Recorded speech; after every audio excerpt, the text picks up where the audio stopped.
हुकूमत इसे बड़ी कामयाबी करार दे रही है और 3 रोज़ पहले वफाकी इदारा शुमारियात की रिपोर्ट में बताया गया था कि अगस्त में महंगाई की शरह जो है वो हो गई है 9.64%। अच्छा, ये महंगाई की शरह महंगाई बढ़ने की शरह है बेसिकली ये।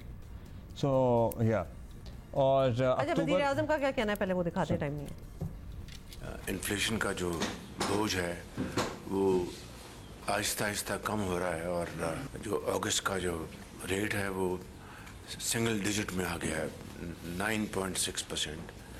तो पिछले साल ये तकरीबन इसी माह में 27% था। अल्हम्दुलिल्लाह एक बहुत खुशाइन बात है और उसके लिए मैं वज़ीर ख़जाना, उनकी टीम को, गवर्नर स्टेट बैंक को और तमाम जो हमारे जो मुतल्लिका जो वजारतें हैं, वज़रा हैं, कॉलीग्स हैं, ऑफिसर्स हैं, उन सबको मैं सताइश पेश करना चाहता हूँ।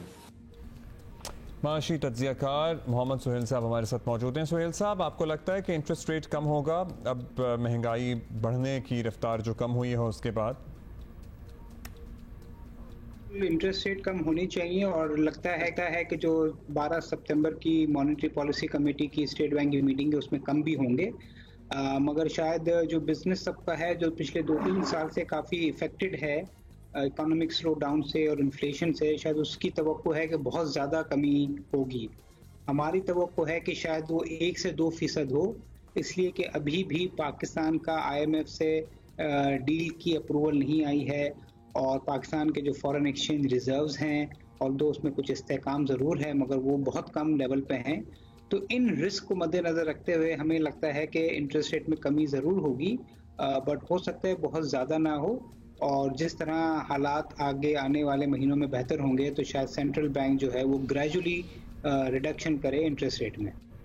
अच्छा, हुकूमत की हालिया पॉलिसीज़, IMF की गाइडलाइंस और स्टेट बैंक ऑफ पाकिस्तान के मामला सामने रखते हुए अब एक रियलिस्टिक एक्सपेक्टेशन अगर आप बताएं और एक दफ़ा फिर बता दें कि इंटरेस्ट रेट में कितनी कमी मुमकिन है।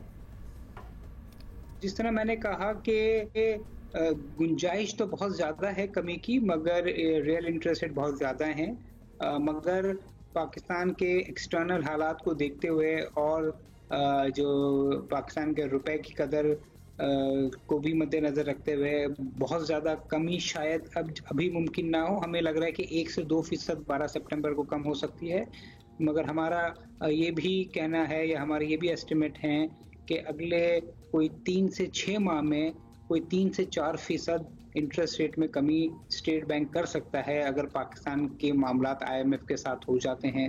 तो हमारा एस्टिमेट ये है कि जो इंटरेस्ट रेट है कुछ माह के बाद ये 15% के लगभग हो सकते हैं। थैंक यू जी, बहुत शुक्रिया। सो हम खुशी मनाएं या न मनाएं, इज माय क्वेश्चन। एक और राय लें और हमारे साथ मौजूद हैं माशी तज्ज़ियाकार खुर्रम शहजाद। खुर्रम साहब शुक्रिया। खुर्रम साहब, महंगाई की रफ्तार में बढ़ने की रफ्तार में कमी के बाद इंटरेस्ट रेट में कमी का मुतालबा भी सामने आ रहा है। अभी कुछ अर्से पहले भी कमी हुई थी, आपको लगता है कि मज़ीद कमी हम देखेंगे आने वाले चंद दिनों में, हफ्तों में? बिल्कुल ज़रूरत है और जो गैप है महंगाई की शरह में और शरह सूद में वो काफ़ी बढ़ गया है और ये काफ़ी ज़्यादा है दुनिया में उन ममालिक में जहाँ पे महंगाई और की शरह में और इंटरेस्ट रेट में जो है वो काफ़ी फर्क। ख्याल में शरह सूद में कमी होनी चाहिए और यहाँ से इस मॉनेटरी पॉलिसी में भी एक अच्छा कट स्टेट बैंक दे और मेरे ख्याल में 200 बेसिस पॉइंट बुरा नहीं होगा, कम से कम एटलीस्ट 200 बेसिस पॉइंट। और फिर अगली मॉनेटरी पॉलिसी में देखें, हमें ना ग्रेजुअल चलना है, हमें बहुत एग्रेसिव नहीं होना, क्योंकि हम पहले भी बहुत एग्रेसिव होते आए। आपने देखा 2018-2019 का जो है कोई क्राइसिस आया, हमारे पास इम्पोर्ट्स बहुत ज़्यादा हो गई। हम ग्रोथ अचीव करने के लिए 6%, 5%, 6% ग्रोथ के लिए फिर हमारे पास ना रिजर्व्स के वो लेवल्स होते हैं, ना एक्सपोर्ट्स वैसी होती है, ना हमारे पास जो है सिटी में पैसा उस तरह से होता है। और हमने कैपेसिटीज भी बिल्ड नहीं की कि हम अगर ग्रोथ अचीव करें तो वो ज़्यादा एक्सपोर्ट्स ड्रिवन हो या लोकल ड्रिवन हो या कैपेसिटी हमारे पास हो उतनी। हम फिर इम्पोर्ट्स पे चले जाते हैं, फिर डॉलर का क्राइसिस आता है, फिर बाद में डॉलर नीचे जाता है, फिर इंटरेस्ट रेट बढ़ाए जाते हैं, फिर महंगाई की शरह में इजाफा होता है। तो इसको हमें रिपीट नहीं करना, इसलिए बहुत ज़्यादा जो है एग्रेसिव नहीं हो। अच्छा, बहुत सी ऑब्वियसली मैटर करती हैं चीज़ें, ये ज़रूर बताएं कि एक ये तासुर बना हुआ है इनफैक्ट या बनाया गया है, वी डोंट नो, आप बेहतर इसको बता सकते हैं कि इंटरेस्ट रेट में ज़्यादा कमी IMF डील के रास्ते में रुकावट बन सकती है। Any truth to it? IMF ज्यादातर ये कहता है कि आप अपना जो महंगाई की शरह है, जो शरह सूद है, उसको उससे ऊपर रखें, ताकि लोगों को, क्योंकि आपके पास एक कंजम्पशन ड्रिवन इकोनॉमी है, बहुत ज्यादा इंपोर्ट्स होती हैं, बहुत ज्यादा जो है कंजम्पशन पे लोग चले जाते हैं, बिजनेसेस चले जाते हैं, और फिर इंपोर्ट्स बढ़ जाती हैं, तो डॉलर का क्राइसिस आता है। उस वक्त तक आप ये चीज इस तरह से रखें कि महंगाई की शरह से शरह सूद ऊपर हो, ताकि लोगों को कंज्यूम करने का इंसेंटिव कम हो, खर्च करने का, सेव करने का इंसेंटिव ज्यादा हो। और वो एक जस्टिफिकेशन भी इसकी होती है कि शरह सूद को ऊपर रखा जाए महंगाई की शरह से, ताकि महंगाई की शरह कंटेन्ड रहे।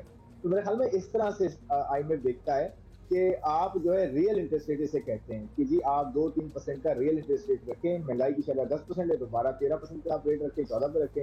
महंगाई की शरह 7-6-7% पे आती है तो आप 10% पे इंटरेस्ट रेट रखें। ये हुआ है हिस्ट्री में कि हमने महंगाई की शरह से नीचे इंटरेस्ट रेट्स किए हैं, जिसकी वजह से फिर बाद में डॉलर क्राइसिस और डॉलराइजेशन हुई है। तो इसे हमें रिपीट नहीं करना। शुक्रिया आपका, थैंक यू खुर्रम साहब।